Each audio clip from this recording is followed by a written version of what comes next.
Assalamualaikum warahmatullahi wabarakatuh. Waalaikumsalam warahmatullahi wabarakatuh. Waalaikumsalam warahmatullahi Waalaikumsalam wabarakatuh. warahmatullahi wabarakatuh. Waalaikumsalam warahmatullahi wabarakatuh. Gimana keadaannya semua? Pada sehat anak-anak? Semuanya pada sehat kan? Alhamdulillah. Sehat, Miss. Alhamdulillah. Alhamdulillah, luar biasa. Sehat. Nah, sebelumnya Miss mau nanya ini, kira-kira hari ini semuanya kan pada sehat. Kira-kira di kampung halaman kalian semua ada nggak termasuk zona merah kah, kuning atau hijau? Gimana? Ada yang di Kota Medan? Ada yang di Kota Medan yang sedang live streaming sekarang? Udah. Jadi kebetulan kenapa sih kalau Miss kasih kalian pertanyaan, kenapa sih kita tidak sekolah? Ada yang tahu kenapa kita tidak sekolah seperti biasa? Pasti pada tahu semua kan? Tahu, Miss. Nah, ada yang bisa memberikan pendapatnya, kenapa sih kita tidak bersekolah seperti biasanya gitu? Memperkecil penyebaran virus, Miss. Memperkecil penyebaran virus. Nah, emang sekarang kenapa? Lagi apa yang terjadi gitu? Lagi apa yang terjadi sama dunia? Ada yang tahu? Pandemi Pandemi, COVID-19. Miss. Ada Ya, wabah yang pandemi menyebar. COVID-19. Sebenarnya kalian pada tahu nggak kepanjangan dari COVID-19 ini apa? Tahu, Sis. Tahu, Miss. Apa? Ada yang bisa ngasih pendapat? Coronavirus Coronavirus disease. Jadi 19 ini apa? 2019. 2019, benar ya. Jadi kenapa sih kita tidak sekolah seperti biasanya? Karena saat ini dunia, bukan hanya negara kita, bukan hanya Medan saja, sedang mengalami pandemi COVID-19. Kenapa sih pandemi? Soalnya dia terjadi di seluruh belahan bumi gitu kan, di dunia, seluruh negara mengalaminya gitu. Jadi, karena bahayanya virus COVID-19 ini menyebabkan kita tidak bisa dapat bersekolah seperti biasanya, harus mengurangi interaksi antara satu dengan yang lainnya, harus tetap menjaga kesehatan, harus melaksanakan protokol kesehatan. Sampai saat ini, kasus COVID-19 yang ada di dunia, itu total kasusnya ada 27.933.388 orang yang sudah terinfeksi COVID-19 di dunia. Gitu kan, di mana kasus yang terjadi baru-baru ini selama 14 hari belakangan itu peningkatan kasusnya itu lihat dari 26 Agustus sampai 8 September ditemukan bahwa ada 3.718.573 orang yang terinfeksi selama hanya dalam 14 hari. Berarti penyebaran virus ini sangat cepat gitu kan, di mana dari total kasus yang meninggal itu 905.181 dengan jumlah yang sangat besar. Indonesia sendiri di peringkat ke-20 Indonesia dengan total kasus 207.203. Peringkat 20 itu di dunia ya, di dunia. Kita di peringkat 20 dengan total kasus terbesar yaitu 207.203 orang. Yang sudah meninggal itu ada 8.456. Berarti kita tidak boleh sepele atau tidak mawas diri terhadap COVID-19. Kita harus selalu menjaga kesehatan. Kenapa sih, Miss, dari tadi menjaga kesehatan?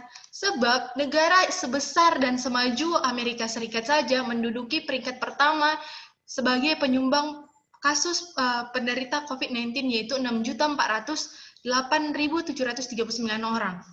Di sini itu bukan jumlah yang sedikit ya, itu sangat jumlah yang sangat besar, gitu ya. Disusul dengan beberapa negara, ya. Ada 5 negara yang ada 5 negara dengan kasus tertinggi, yaitu Amerika Serikat, India, Brazil, Peru, dan jadi apa sih hal yang harus kita lakukan untuk terhindar dari virus COVID-19 ini? Selalu melakukan protokol kesehatan, yaitu menjaga jarak minimal 1,5 sampai 2 meter per orang. Itu kan, selalu memakai masker, selalu lakukan cek suhu tubuh secara rutin, rajin cuci tangan, jaga kebersihan, dan semprot disinfektan. Nanti Miss akan jelaskan kenapa sih harus mencuci tangan, apa sih kaitannya, apa kaitan kita menjaga cuci tangan, menjaga kebersihan dengan penyemprotan disinfektan terhadap terlindungnya diri kita akan virus COVID-19, gitu kan? Jadi kita mulai dari pembahasannya. Sebelum kita terlalu banyak membahas tentang COVID-19 sendiri, kita harus mengetahui apa sih itu virus. Sebelum kita mengetahui apa sih itu virus, kita harus mengenal karakter dari virus itu sendiri. Bagaimana struktur tubuhnya, kita harus mengerti. Jadi, sebelum itu juga kita akan membahas mengenai perkembangan virus sendiri. Coba kita mulai dari Adolf Meyer.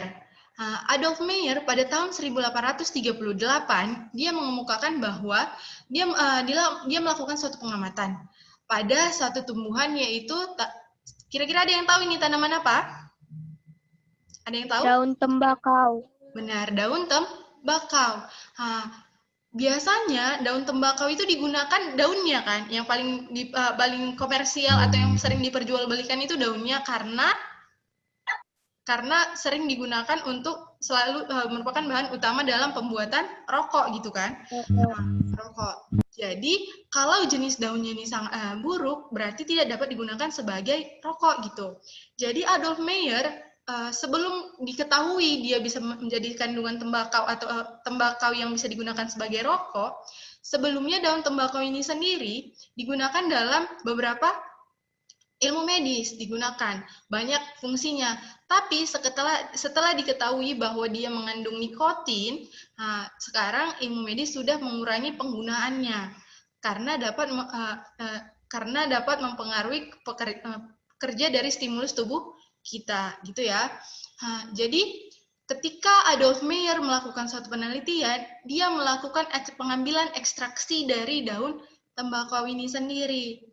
Adolf Meyer berpendapat bahwa hasil ekstraksi dari tumbuhan yang menyebabkan tumbuhan tembakau ini mengalami perubahan warna atau menjadi kekuningan, bercak kekuningan di daun tembakaunya dikarenakan adanya bakteri penginfeksi daun tembakau tersebut, bakteri.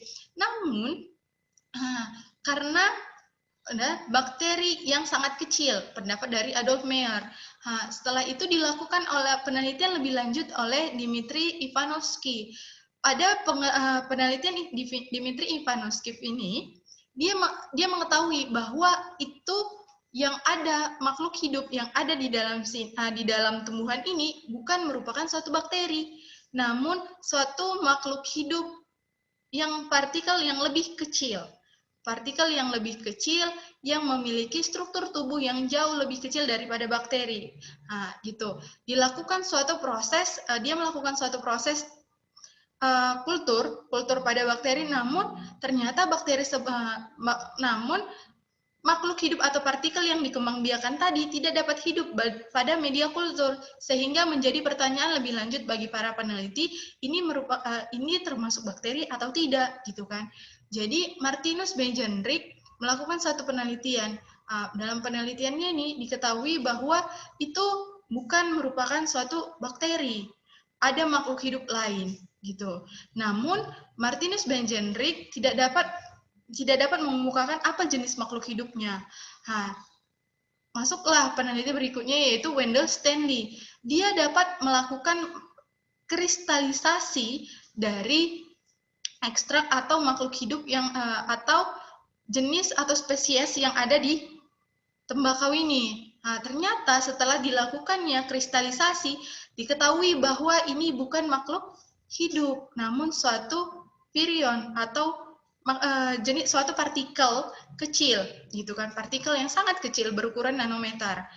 Ketika sudah dilakukan kristalisasi, di sini dilakukanlah suatu proses visualisasi menggunakan sinar X.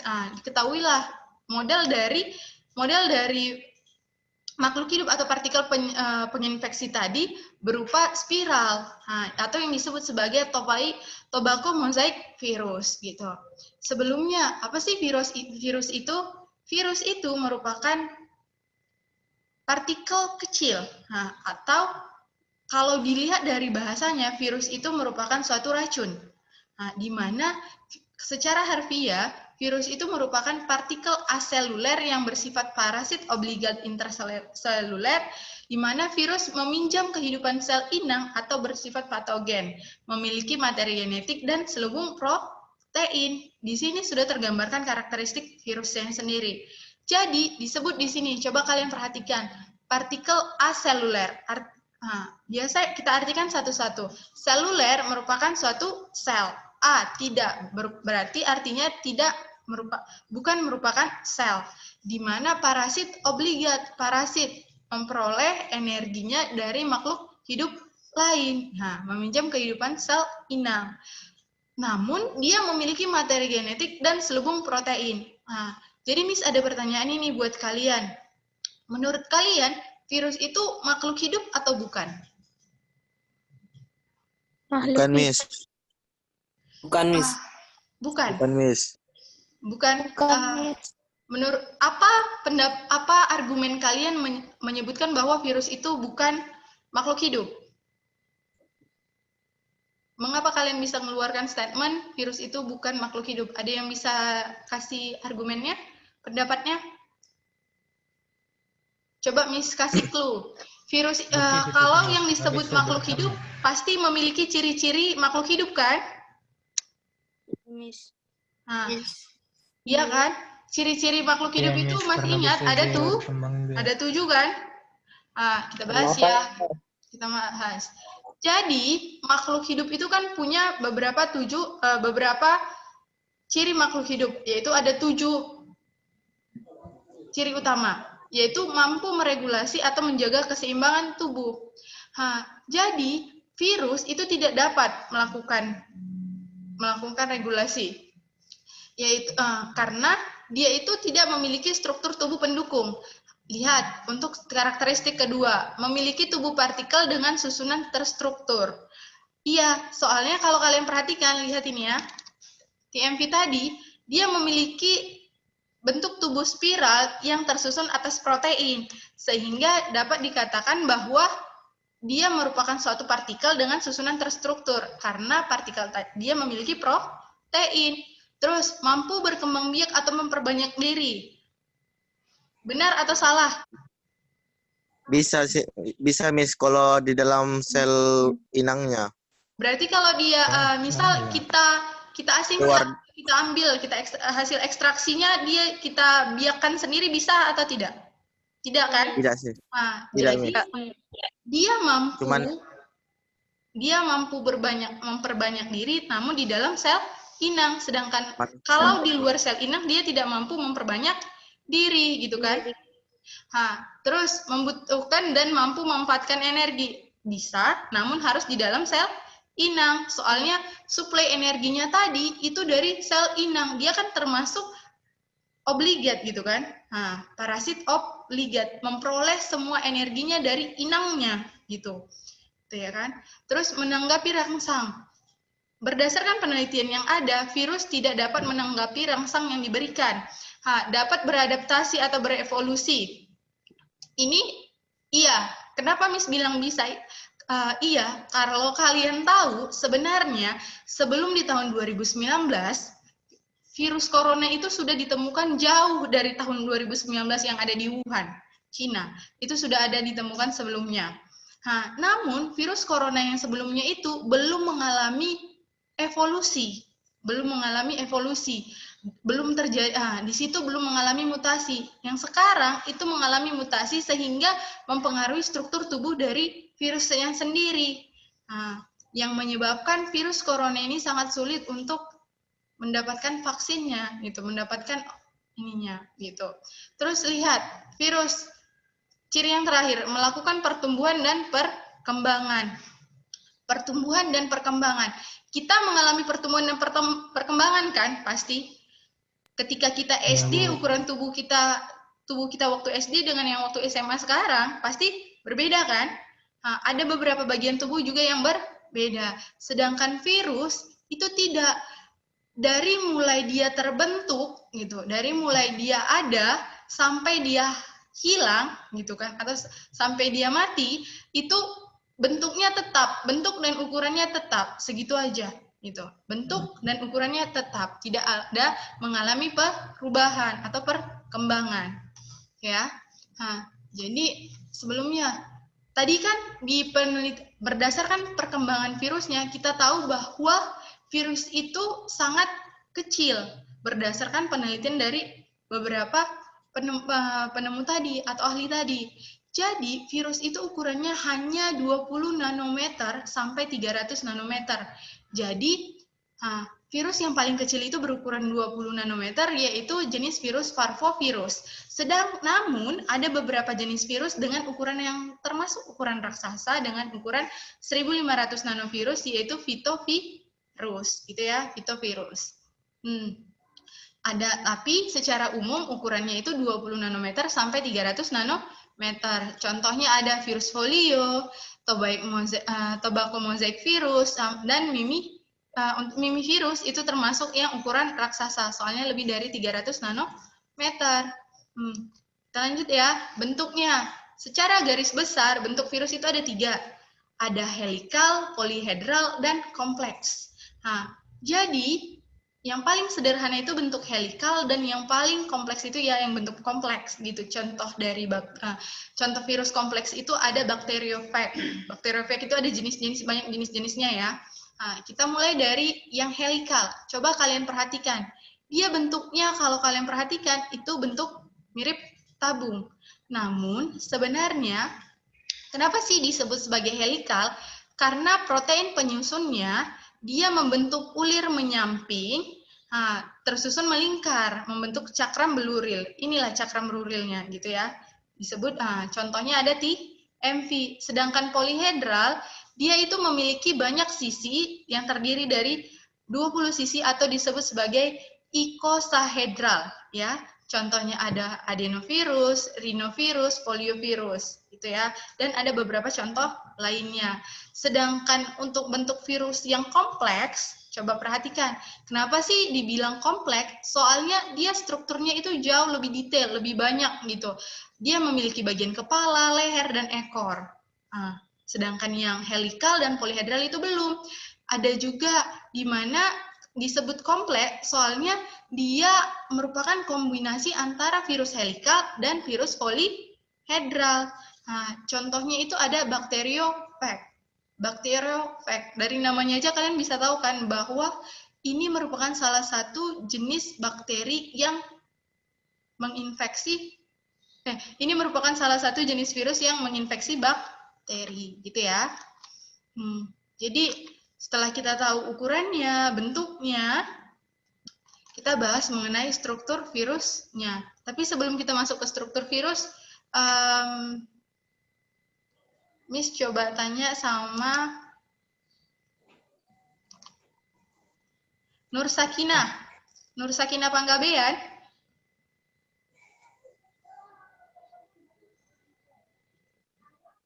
Enggak ada ya? Juria Hasanah?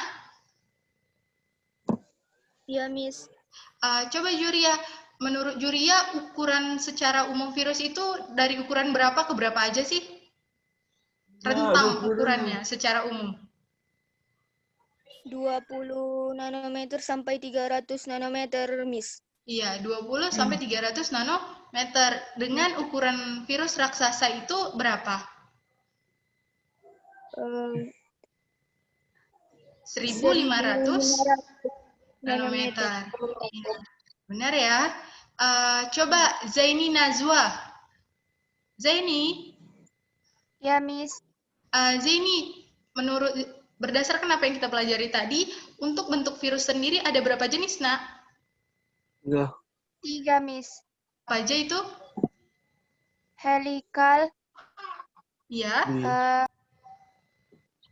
Helikal.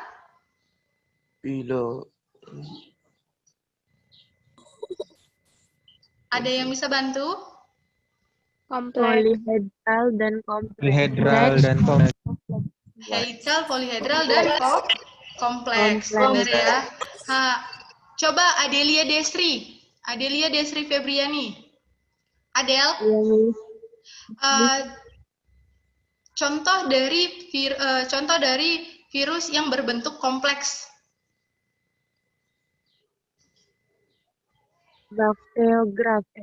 Bakteriophage, ya, bakteriophage, atau bisa disebut bakteriophage atau bakteriophage, itu sama, itu ya. Nah, untuk Dita Ramadhani, Dita, Dita, untuk contoh dari bentuk polihedral, Adenovirus, Miss. selain adenovirus, apalagi? Sama poliovirus. Benar, ya.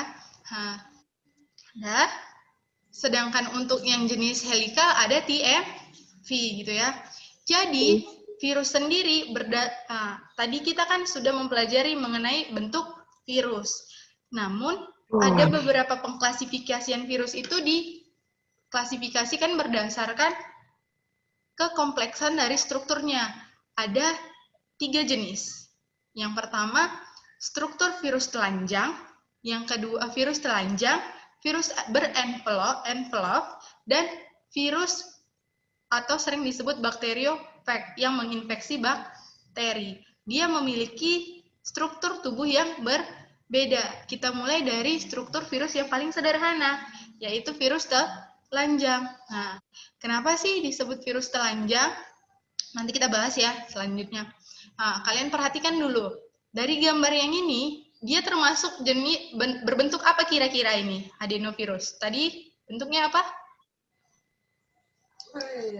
Berbentuk polihedral. Jadi, untuk jenis virus yang termasuk polihedral, namun yaitu strukturnya itu virus telanjang, kenapa sih disebut seperti itu? Karena kalau kalian perhatikan, dia itu memiliki 3 komponen utama dalam satu virus, yaitu bagian paling luar disebut kapsid, ya, kapsid yang tersusun atas kapsomer dan materi genetik. Sekarang, apa sih kapsid itu? Coba kalian perhatikan dari gambar. Yang disebut kapsid itu yang mana kira-kira? Ada yang tahu? Bagian yang mananya? Bagian terluar, Miss. Bagian terluarnya itu yang mananya? Yang kayak gambar ulir-ulir ini atau yang bulat-bulat? Bulat-bulat di luar. Yang bulat-bulat di luar, warna biru muda dan biru tua. Jadi lihat ya, disebut dia sebagai kapsid karena dia bagian paling luar yang tersusun berangkai. Nah, lihat ya yang ini. Ya, yang ini itu disebut sebagai kapsid, merupakan protein pembungkus materi genetik pada virus. Jadi, kapsid ini struktur terkecilnya disebut kapsomer. Nah, protein terkecil dari penyusun kapsid disebut kapsomer, gitu kan? Jadi, kalau disebut, jadi virion itu merupakan partikel penyusun dari suatu virus. Virion dari virus telanjang itu terdiri atas nukleokapsid. Nukleokapsid itu apa, Miss? Kapsid dan materi genetiknya, gitu ya. Nah, salah satu contoh virus telanjang yaitu adenovirus, TMV, parvovirus, papilovirus, gitu ya. Nah, dan beberapa jenis virus lainnya. Coba perhatikan, yang kedua, Miss bilang ada struktur virus berenvelop, gitu ya. Kenapa sih Miss dibilang berenvelop? Jadi arti kata envelope ini merupakan artinya itu membran atau sampul. Miss tanya, menurut kalian membran sel pada makhluk hidup itu memiliki membran plasma tidak? Nah, jadi Miss kasih info, kalau pada sel makhluk hidup, dia memiliki membran plasma yang tersusun atas lipid bilayer dan protein. Jadi, membran penyusun makhluk hidup, khususnya contoh yang kita ambil di sini, Kingdom Animalia, memiliki membran yang sama dengan membran yang ada di virus. Kenapa sih bisa gitu? Kita cek ya satu-satu. Jadi, kalau dibilang struktur dari virus berenvelop itu ada 3 struktur terpenting. Bagian paling luar disebut envelope, yang ini tapi, bagian yang menyelimutin. Jadi, ini merupakan pembagian dari, misal, ini kan contoh virus corona. Kalau dia diselubungi secara keseluruhan, bagian penutupnya itu begini bentuknya. Nah, tapi ketika dibelah, bagiannya itu ada beberapa bagian. Dari mulai glikoprotein, envelope atau selubung yang ini, dan nukleokapsid yang bagian dalam. Namun, glikoprotein ini masih bagian dari envelope. Cuman di sini kita jelaskan lebih lanjut. Jadi, envelope itu merupakan sampul membran lipid bilayer dan protein. Jadi yang disebut membran lipid bilayernya itu yang ini, yang keliling, yang horizonnya, gitu kan. Sedangkan kalau dia yang berbentuk seperti paku atau spike gini, itu merupakan proteinnya. Proteinnya yaitu glikoprotein, yaitu glukosa yang berikatan dengan protein. Glukosa berikatan dengan protein disebut sebagai glikoprotein atau spike biasanya. Kalau kalian perhatikan, bentuknya ini seperti mahkota kan? Arti dari corona sendiri itu mahkota. Sesuai dengan bentuknya dia dinamakan. Gitu ya. Bagian-bagiannya ada envelope, glikoprotein, dan nukleokapsid. Sama kan? Jadi, di sini nukleokapsid merupakan materi genetik dan kapsid. Materi genetik itu artinya apa? Materi pewarisan sifat, gitu kan? Pewarisan sifat. Jadi kalau dibilang virion dari virus berenvelop itu terdiri atas nukleokapsid dan envelope maupun glikoproteinnya. Dibilang nukleokapsid dan envelope-nya saja sudah tepat ya. Dia terdiri materi genetik dan kapsid dan juga sampul membran lipid bilayer dan protein atau envelope. Jadi di sini Miss kasih tahu kenapa sih, kan tadi Miss bilang kalau kita cuci tangan itu dapat mengurangi resiko terkena virus, ya kan, virus corona. Kenapa sih Miss? Jadi salah satu karakteristik ataupun kelemahan dari virus corona, dia itu sangat sulit beradaptasi dengan lingkungannya. Maksudnya gimana Miss? Gitu kan? Jadi membrannya ini kan tersusun atas lipid bilayer, gitu kan? Lipid bilayer yang sangat tipis. Dari mana sih Miss dia dapat ini? Jadi ketika virus corona yang belum bermutasi itu, virus corona yang belum bermutasi itu melakukan replikasi dengan inangnya, dia memperoleh satu struktur ini, gitu. Ketika dia sudah memperoleh struktur membran lipid bilayer dan proteinnya ini, gitu kan? Jadi dia hanya memiliki membran lipid bilayer yang sangat tipis. Apabila terkena cairan basah berupa sabun, gitu kan? Cairan basah berupa sabun, dia akan mengalami kerusakan bagian membrannya ini. Ketika dia mengalami kerusakan, akan menyebabkan virus tersebut mati dan tidak dapat melakukan proses replikasi, gitu ya. Makanya kita dianjurkan untuk cuci tangan. Ketika kita cuci tangan, bagian membran lipid bilayernya ini akan hilang. Emang apa Miss fungsi dari membran lipid bilayer atau envelope-nya ini sendiri? Jadi bagian membran lipid bilayernya ini merupakan bagian penginfeksi ke inangnya, penginjeksi. Dia yang melakukan satu proses invasi terhadap sel inangnya bersama-sama dengan glikoproteinnya, gitu ya. Kalau glikoproteinnya yang menginjeksi sel inang, sedangkan bagian membran lipid bilayernya ini nanti yang berfungsi sebagai penginvasi yang mengambil alih semua materinya, ataupun partikel-partikel yang berfungsi bagi sel inang akan diambil alih oleh membran lipid bilayer dan digunakan oleh materi dan kapsid untuk melakukan replikasi, gitu ya, melakukan proses replikasi pada bakterinya. Untuk virus berenvelop ada 4 jenis. Ada beberapa 4 jenis di sini Miss kasih contohnya. Ada HIV atau human immunity virus, virus Degi, influenza, dan corona. ya. Nah, dan struktur kompleks salah satunya itu bakteriofag, yaitu salah satu virus yang menginfeksi bakteri. Struktur tubuhnya itu terdiri dari 3 bagian utama, yaitu bagian kepala, leher, dan bagian ekor yang dari sini ke sini. Itu struktur bagian paling utama. Kepalanya sendiri itu tersusun atas bagian kapsid dan materi genetik. Kapsidnya sendiri itu berbentuk ikosahedral atau memiliki 20 sisi gitu kan. Nah, sama fungsinya sama kapsid yang ada di virus telanjang, virus berenvelop, fungsi kapsid itu sama untuk melindungi materi genetik, menyelubungi materi genetik gitu ya. Nah, lihat lagi, ada di bagian leher, ada beberapa bagian kan.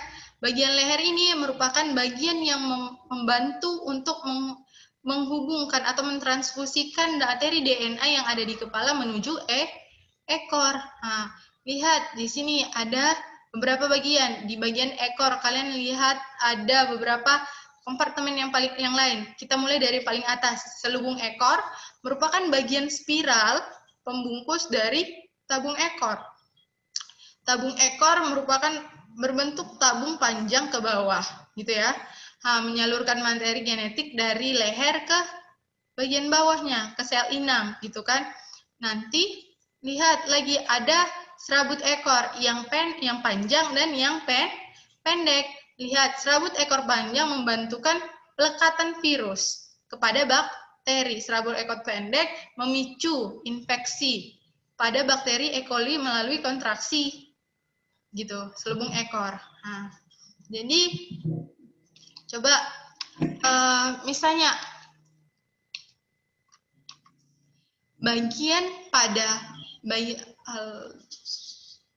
misalnya sama ikuan,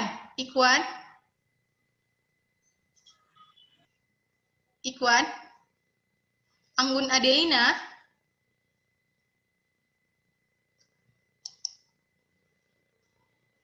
Salwa Alia, nggak ada ya? Novriani Savitri,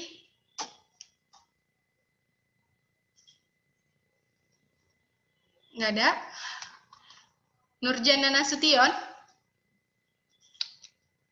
oke. Kemana ini semua?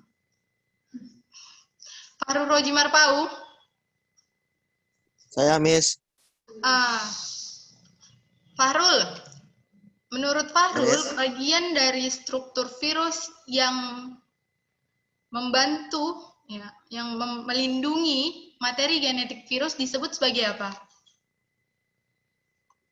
Bagian dari struktur virus yang berfungsi untuk menyelubungi materi genetik yang terdiri dari atas disebut. Yang bulat-bulat itu kan, Miss. Nah, coba struktur kompleksnya disebut Namanya kapsid. Kapsid. Kapsid tersusun atas Kapsomer. Kapsomer. Nah, materi genetik merupakan Materi pewarisan Kira-kira di virus, apa sih materi genetik yang membedakan antara virus dengan manusia? Di manusia ada juga nggak materi genetiknya? Ada, Miss. Ada, Miss. Berupa DNA dan RNA. RNA. Kalau di virus ada nggak DNA dan RNA? Ada, Miss. Apa beda? Jadi apa bedanya materi genetik di virus dan di manusia atau di makhluk hidup lainnya? Ada yang tahu? Jadi Miss kasih tahu ya. Kalau di materi genetik yang ada di virus, mau jenis virus yang telanjang, yang berenvelop, mau yang bakteriofag, itu materi genetiknya itu tergantung jenis virusnya ya. Nah, ada dia hanya salah satu dari kedua tadi. Kalau di manusia, di hewan, di tumbuhan, materi genetiknya itu kan DNA dan RNA. Namun kalau di virus hanya salah satunya, bisa DNA saja atau RNA saja. Saja. Gitu ya. Nggak bisa dua-dua, hanya salah satunya, DNA atau RNA, gitu ya. Nah, coba Miss tanya, bagian pada virus berenvelop yang berfungsi menginjeksi sel inang. Kira-kira bagian yang mana? Glikoprotein, Miss. Ya, glikoprotein atau dapat disebut sebagai spike ya. Nah, gitu ya. Oke. Kalau bagian pada virus berenvelop yang berfungsi untuk menginvasi sel inangnya yang mana?